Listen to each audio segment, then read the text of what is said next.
You're listening to HBCU in Entertainment, where diversity, equity, and inclusion refine the future of entertainment. I'm your host, Stacey Milner, and welcome back to another episode. Today, I want to introduce you to a storyteller genius and my dear friend, writer, director, producer, James Bland. Let me start by reading his bio. Very impressive. Best known for starring as Malachi in his Emmy Award-winning drama series Giants, critically acclaimed actor, writer, director, and producer, James Bland is a towering figure in the world of storytelling and a multi-hyphenate creative with an insatiable appetite for exploring global cultures and imagining narrative worlds. His creative thumbprint is on cultural touchstones cherished by millions.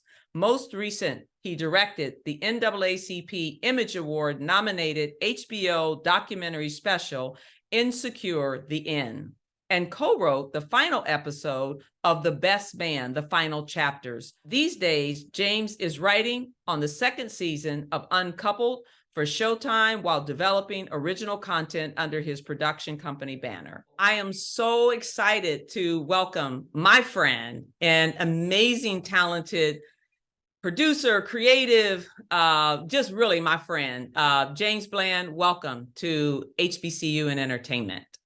Thank you for having me. It's so good to be here. It's good to see you. I'm so excited. So I'm going to jump right into some questions. First of all, you know how much I love you. Our coming together was so unique. And I don't think we have lost contact or lost a beat since the first conversation. So I think for you being here is just, I'm going to try to stay on track, but I'm just so excited to have you. And like I said, I'm going to jump right into questions, but thank you so much for being here. Of course, anything for you, Miss Stacey. So what are your earliest memories of storytelling, film, and entertainment, and what sparked your decision to pursue this industry? I would say my earliest memories are probably just watching television. As a kid growing up, I was a huge fan of Power Rangers and X-Men, Saturday morning cartoons. But I really got into telling stories, for myself through poetry. I used to write poetry. As a kid, it was kind of like my talent. When you were participating in a talent show, some kids would sing, some kids would dance. I would write a poem. And then that transitioned into writing plays for church growing up. And then eventually, once I got to college, I stopped playing basketball, which was my life, middle school to high school. I went to Florida A&M on an academic scholarship, and it freed me up to explore some of my other interests. And I always wanted to do theater. And so I auditioned for my first play. I got a role. And then someone told me that Florida State had a film school and you could audition for films. And so I was like, oh, that sounds cool. So I went over to Florida State, auditioned for a student film, got a role, and then that opened my world to the possibilities of filmmaking. And so then I kind of set my sights on making my very first film my senior year of college. And I wrote and directed a film called Dreaming in Color. And that is what solidified my desire to be a filmmaker. Wow. Doing that film, I made the decision to move to LA after graduation and pursue a career as a writer, director, and actor. That's pretty crazy. Now, we've had conversations, and so I know that first journey into this industry, you've got to get that day gig, right? In order to pursue what it is you want to do. And so talk a little bit about that story, because I know that, was it at Sony? Where you started out? And I know, for a lot of people, it's like, oh, they wanted to come here and now he's this big, producer, he's, Emmy Award-winning, actor, blah, blah, blah. But let's talk about, how that started in the beginning. When you come to LA, what was that first gig like for you? And what was your entry into the business? Yeah, so my first gig was an internship with Will Packer. So I met Will when I was at FAMU. He had produced Something Yard. He came to campus and he did a screening, and I was able to talk to him, and I got his contact information, and I was reaching out, trying to get some opportunities, trying to get an internship, but I hadn't heard from him. So I just made the decision to move to LA. So when I first got here, my first gig was I went to Macy's and I got a job working retail. So I was here for 2 weeks. And that's when I got the call from Will's assistant. Her name was Brandy at the time, and she said, "Hey, we've been getting your emails. We would love to offer you an internship on a film called Takers. However, the film is shooting in LA. Do you think you can get to LA to do this internship?" And I said, "I've been here for 2 weeks. You just let me know where to show up." And so I quit the Macy's job and I started interning for free initially for Will. And because I was there Monday through Friday working this free internship, they decided to make me a production assistant. And so that was my first paid gig in LA. Working on that film. And so I did Takers for, I think it took us about 3 to 4 months to shoot that film. And then I was able to come back and work as a production assistant on a film called Priest, and then eventually a film called Death at a Funeral at Screen Gems. And then that transitioned me to being an assistant to a creative executive. So my first gig out the gate, which I'm very blessed and I'm lucky, was I was able to kind of jump in and get my feet wet in the industry. But I often say that my time at Screen Gems was kind of like my film school. It's where I learned the business of filmmaking. It's where I learned the ins and out of the production office. I got the opportunity to spend some time on set. But before I was able to make my own projects, I was working within the studio system, really learning the process of filmmaking. And that's super valuable. I don't think a lot of people, understand. It's that I always talk about the Hollywood inside, Yeah. inner circle.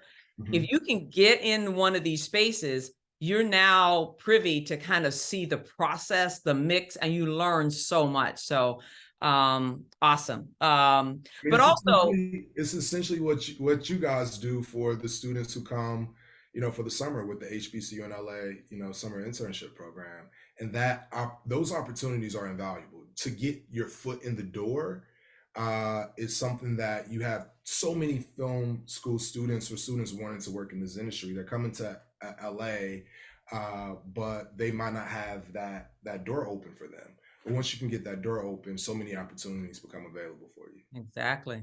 And that was that's what I knew, Yeah. right? And so I said, if I can create this open door for them, Mhm. give them that access, I'm putting them in spaces that that nut is so hard to crack. But if I can do this, Mhm. I can change what the industry looks like, and I can usher in a new generation. And that is what we are doing, and in a big way. Huge way. So yeah, so really excited. But as an HBCU grad, a Florida A&M, FAMU, Rattler, um, how did your HBCU prepare you for the world of entertainment, or did it have an involvement in preparing you? No, absolutely. I would say in addition to the connection to Will Packer, because that was my literal foot in the door, was because I went to FAMU and a Rattler gave me my very first opportunity. I would say my time at FAM, you know, going to an HBCU, we leave that experience feeling like we can compete against the best the world has to offer. And when you're coming to Los Angeles and you're attempting to break into this industry, we're told from the start that it's incredibly competitive, Mhm. that only a small percentage actually make it to, I guess you can say, the top.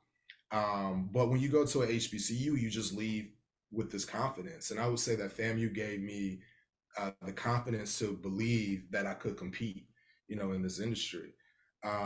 It's almost like when you're the prom king or the homecoming king in your high school. It's like, all right, that's cool, but can you also achieve that type of success and notoriety once you go to a HBCU that's full of prom kings and queens?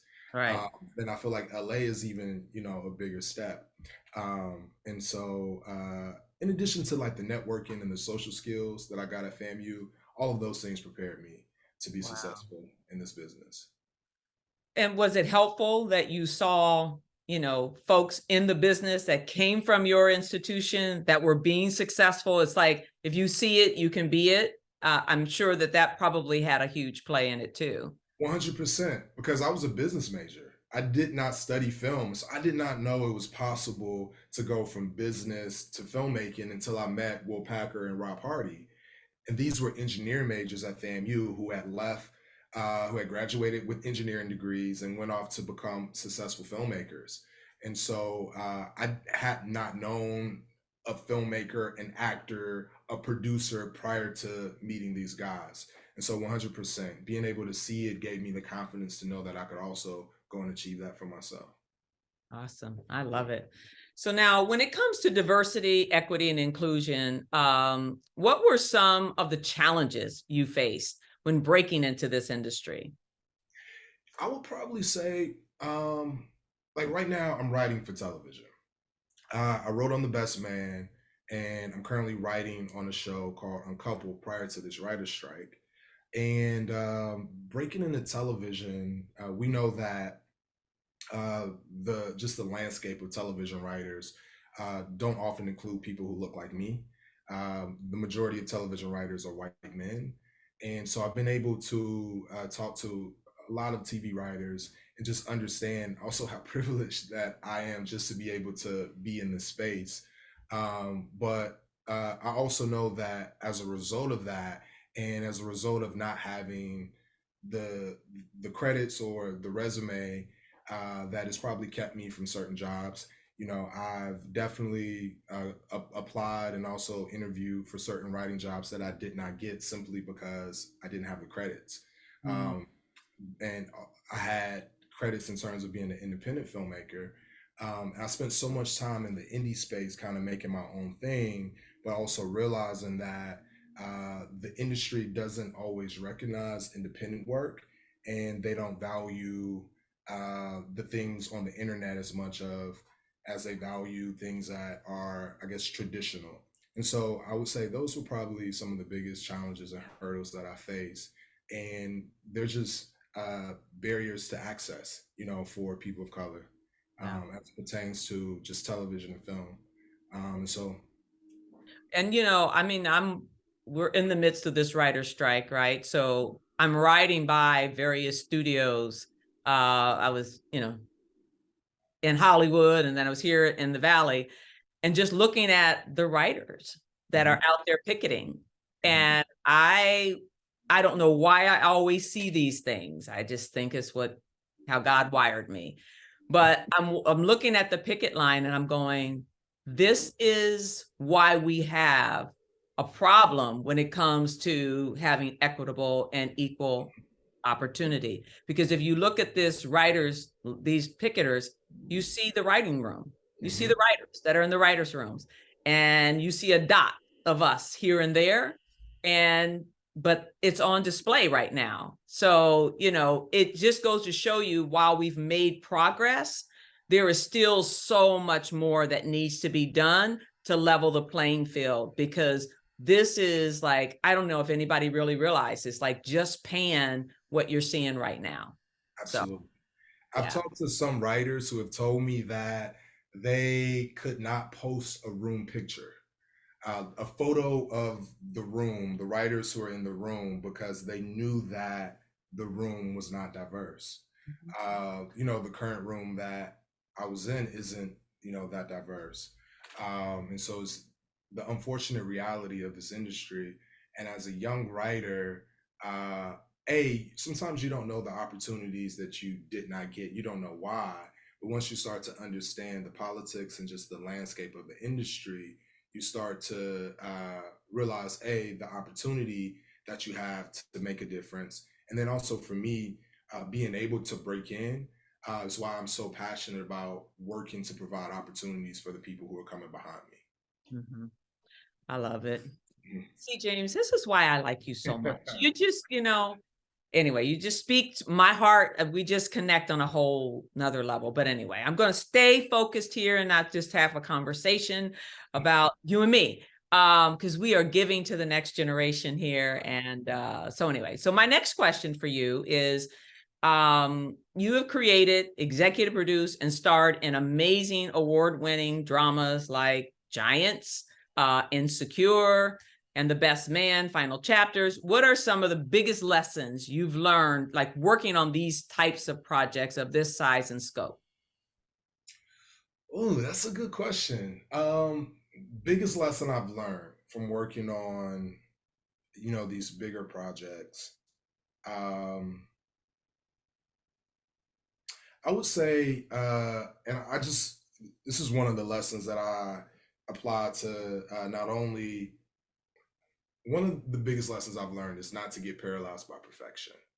Um, Oftentimes, and I've been a victim of this as a creative, where I put so much pressure on myself to be perfect because you work so hard to get these opportunities, and you want to you want to shine, but you got to give yourself permission and grace to grow, and know that you don't arrive at the mountaintop. You don't arrive as an Academy Award winning, artist. You just got to do your best. And so even when I was directing the Insecure documentary, it was my very first documentary, and I put so much pressure on myself for this to be the absolute best documentary that ever existed. And it was stressful. And even similar, being able to write for The Best Man was so much pressure that I was putting on myself because these are iconic characters. Like, I have to kill this.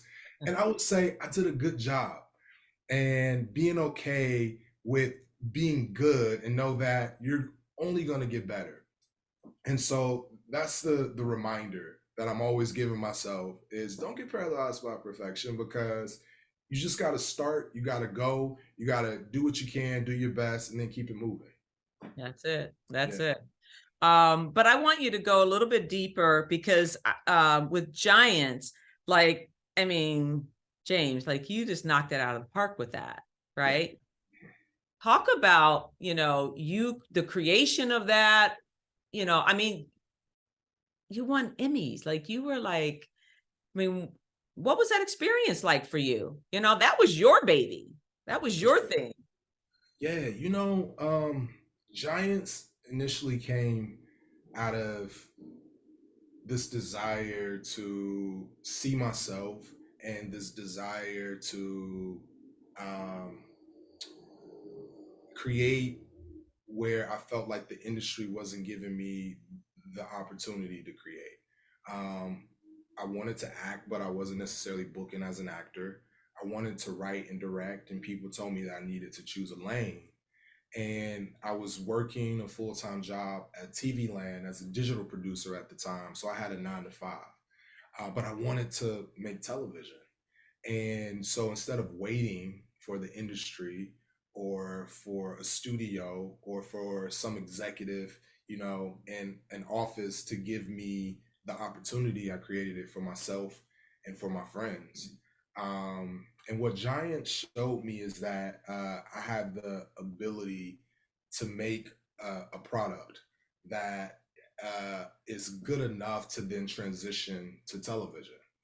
Although Giants started out as a web series that was on YouTube, we premiered on Issa Rae's YouTube channel, and both seasons ran on her YouTube channel. We then licensed the show to Clio TV, which is broadcast, which is a Comcast network, and then BET Plus. And the show is standing side by side with other shows that had $1 million budgets, and we had a shoestring budget. Um, and so it just showed me that we can do this, and that, I don't necessarily have to wait, for anyone to give me permission to do what I already know that I can do. And so, but also Giants opened tons of doors for me. It opened the doors for me to then be able to work in the studio system. So at one point when I wasn't booking as an actor or wasn't being hired to write for television, Giants was that calling card. And it's how I got my agents, it's how I got my manager, it's how I got my lawyer. And after Giants, it opened the door for me to work on The Best Man and to direct for Insecure or to write for Uncoupled. And so I would say Giants is the best investment that I made in myself and in my career. Wow. I'm sure too, there was a level of a leap of faith, right? To just go out on the water. Oh, for sure. And do it. Because there were times we were in production and I did not know where the money was going to come from. although we had a shoestring budget, there still had to be a budget. We still had to we had to hire a crew. We had to rent equipment. And I just started with what I had. I started with where I was, and and I just love that right there, right? So yeah. to those listening, you just got to start where you Mhm. are. Sometimes I think people are waiting for all these components to come before they start, and then they get paralyzed and they never move, and a vision never comes to life. But you didn't do that, and so here you are. It's piece by piece. You got to lay a brick a day. Right. You may not be able to build the full wall. You may not have the resources for all the equipment and the bricks that you need. But if you just lay a brick a day, eventually it could be a year, it could be 2 years. You'll step back and the project will be complete. And a lot of people don't know this, but Giants, it took a year of production. It took another year of post production. So it was 2 years before I ever released the first season because I was working a full time job and I was paying for the show out of my paycheck. And then once we got to the end of production and we had the show in the can, I did a crowdfund campaign to raise some money for post, but I was also doing all of the editing myself. I just needed money for color correction and for sound design and for music. And so it was a 2 year process before there was ever a product that the world saw. Wow. And see, I don't know if most people are willing to be that patient, Mhm, but it's all about walking the journey.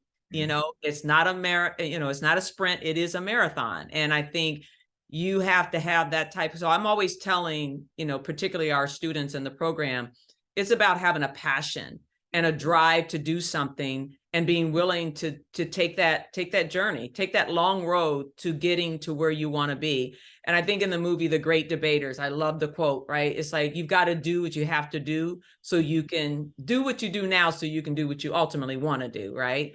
And that is just a testament to what you have done and what I have done, even with this program, because I was just a lone person out there trying to explain to the industry the acronym of HBCUs, right? And I was hearing like HBCs and all these other things. And, Right. now it's all the buzz. But back in the day, it was just literally me all by myself with a vision that I believe that the good Lord gave me. And I went with it. And it's just what it takes to achieve anything that's of impact or greatness in your career, regardless of what it is. So, I uh, think what scriptures tell us that we're faithful over a little, and and that you is the ruler over testament. If you could much. just be faithful over this small, thing, that it'll grow, Right.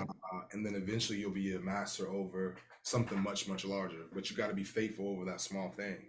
Exactly. You got to Yeah, put that seed in the ground. And what happens is that seed dies. You don't yeah, even realize that it dies. So it's like, it's been 2 years, it's been 3 years. It's dead, but it's germinating, right? And then you've got to watch the fruit will come, but it's got to keep watering it and got to keep working it, all of those things. So, making yeah. sure it's getting that sunshine. So you got to Mhm. surround yourself with positive lights and inspiration and people that are gonna pour into you, so that seed can grow. I love it. We can go on and on. Anyway, all right, what's my next question for you here? Okay, so as my right hand in Mhm. spearheading our HBCU and LA film projects, and last year, like our first dramatic play read, I mean, wow. Why has it been important to you to train up the next generation of storytellers and give back to this program in the way that you have? I firmly believe in being the thing that I wish I had. And when I look back, I don't remember many programs or mentors when I first moved to LA and when I was trying to break in. And so I often just think about, or I often wonder how much further I would be if I had, those things. And so that's, at the end of the day, what drives me is that I just want to be the thing that I wish I had. And also I recognize the the value of mentorship and the importance of empowering the next generation of storytellers. And if it's all for me, then what's it for? Mm. If I get it and I hold on to it, then what's it for? Like the purpose of me getting this information and getting this access and getting these opportunities is to then give it back because it's about community. And there's a quote that says, "A rising tide lifts all ships." And so as my tide rises, then I want to surround myself with other ships, with other storytellers, with other filmmakers and actors so that their ships can rise as well. Because it's no fun, if you're at the top all by yourself. You want to be at the top celebrating with other people who look like you, who believe in the things that you believe in. And so that is the driving force of this program and why I continue to work with yourself and Leonard and and everyone involved because I want to see more of us at the top. I love it. And I am incredibly grateful to have you on this journey. And, we've had several conversations, but I'm really excited for what you bring. Nairi, all of the guys. Mm-hmm. It's just, the impact that you're having, and to see these young people now, like moving in spaces and places, like, the kid John Key, right? Yeah. Now is a literary manager, signing people, doing all kinds of stuff. You've got people moving, and I think John just told me looks like he's going to be having some executive producer credits coming up soon on a project, which is like nuts. But all of that because we put them in a space and gave them the support and allowed them to see what it was about, to create content and to be walked through this process. It's incredible. So I'm seeing, what's to come, the future of what we're creating. You're going to have these people working alongside of you. And I'm sure that you've run into many of them in circles. Listen, I'll have general meetings with production companies, and there will be an HBCU in LA alum on the call at times. The other thing that I love and I think is so important was oftentimes Black kids, we don't have the resources to make films. Filmmaking is an expensive sport, in particular when you want to do it at a certain level. And like I said, I realized the value that Giants was for me. It was my calling card. It's how it was the thing that helped me get found in the crowd in this industry. And I think the beautiful thing about the program and us allowing and helping and being the guiding light for these students, making a short film that has production value. It looks good. It's shot on Alexas, and they had a full crew. And oftentimes, these are the types of resources that white kids or kids that went to film school, that they had access, or if they had parents who were filmmakers or parents who had money, they were able to make these types of films in high school or in college. And so for us through this program to be able to give Black kids that opportunity, Black filmmakers to the opportunity to have a film that can be a calling card is only going to push their career forward. And so I think that's the other part that is, it's one of those things that program did not exist when I was an up and coming filmmaker. Right. Yeah. Wow. So, this coming summer will be our fourth project. Fourth project. Yeah. So I'm excited for it. And we have an incredible group of students coming again. So anywho, all right. So what can people expect next from you, James? Like what's going on? You got upcoming projects? Like tell us what's next. Yeah, so season 2 of Uncoupled. Uncoupled is a Netflix show that is now at Showtime. So I'm a writer on that show. I also recently starred in my very first feature film. It's called Best Place. And I play opposite of a brilliant actor named Marco Pagasi and also Marissa Tomei. I have a series titled Unconventional that I actually shot 2 years ago. I was a writer. We wrote the show during the pandemic. I was a series regular on the show, and I also directed. I wrote 2 episodes, and I directed 1 episode. I don't know when that show's coming out. I know the producers are working to sell it, and then beyond that, in terms of my own projects, I want to spend this writer's strike writing a feature film. And so my plan is to be in production on a film in the next year. So audiences can expect that in the near future. Wow. Yeah. You are doing it. I am so I'm doing my wow. best. It's incredible. I love watching your rise. And just, all that you do and all that you bring. It's more than appreciated. But someone like you that I know a little bit more intimately but probably everybody else knows, but you deserve this. You really do. Because to have the heart that you have, to have the passion that you have, the empathy you have, all these good things should come, right? Those windows should be opened with blessings pouring on you. And it looks like it's all happening. So that feature is coming. I know that you're going to get the nuggets of everything you need to make that happen. So wishing you just all the continued best and look forward to, more working relationship and building and helping the next generation. So is there anything else that you'd like to share? For me, I just, again, I can't say it enough. I appreciate you, but I cannot wait to see the success and the bright light on you that needs to be there, because I think you are such an inspiration. A dream, I think, 10, 15 years from now, for there to be an alumni project from the alum of this program. Ooh. And 10 years from now, when alum are studio executives, award-winning filmmakers, for us to be watching the Academy Awards, and it might be 50, might be 20 years, I don't know, but down the road, I just believe that, going back to what we talked about earlier in terms of that seed, and us continue to water and to just see where it grows. And I think it's going to grow into something that's going to really blow our minds. And so I think that would be something that I would love to see and manifest in terms of what this program can just produce down the road. So yeah.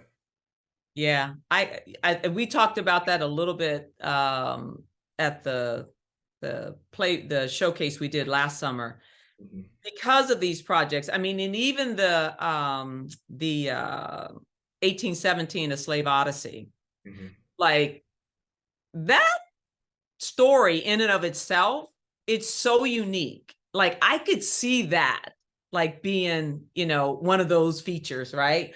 But I also see that these students and their creativity and their just, who they are and what they bring to the table is so unique, and the industry needs it, right? Because we're looking at down the road, we're going to be a minority, country.